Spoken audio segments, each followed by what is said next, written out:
తమిళనాడు రాజకీయాల్లో భారీ సంచలనం. చైల్డ్ హీరోగా సినీ అరంగేట్రం చేసిన విజయ్ తమిళనాడులో ఒక సక్సెస్ఫుల్ హీరో.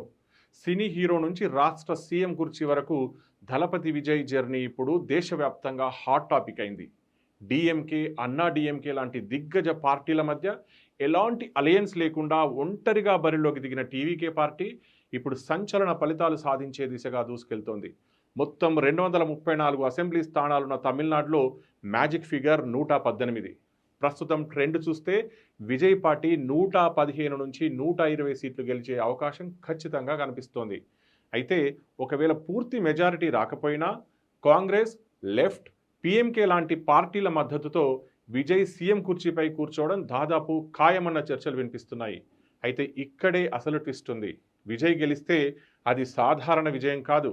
తమిళనాడు రాజకీయాల్లో 49 ఏళ్ల రికార్డు బ్రేక్ అవుతుంది. ఎందుకంటే చివరిసారి సినిమా హీరోగా సీఎం అయిన వ్యక్తి ఎంజీఆర్ 1977లో అధికారంలోకి వచ్చారు. అప్పటి నుంచి ఎంతమంది హీరోలు ట్రై చేసినా ఆ లెవెల్లో సక్సెస్ ఎవరికీ రాలేదు. ఇప్పుడు దాదాపు 49 ఏళ్ల తర్వాత అదే మ్యాజిక్ రిపీట్ చేయగలిగాడు హీరో విజయ్.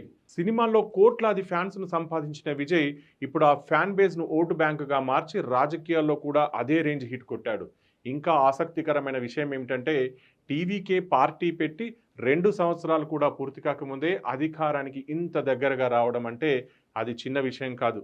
ఎలాంటి పొత్తులు లేకుండా తన డ్రైవర్ కొడుక్కి సీట్ ఇవ్వడం ద్వారా సామాన్యుల మనసు గెలవగలిగాడు హీరో విజయ్. పార్టీ పెట్టి సరిగ్గా 2 ఏళ్లు కూడా తిరగకుండానే దేశ రాజకీయాల్లో ఒక కొత్త అధ్యాయానికి తెరలేపారు.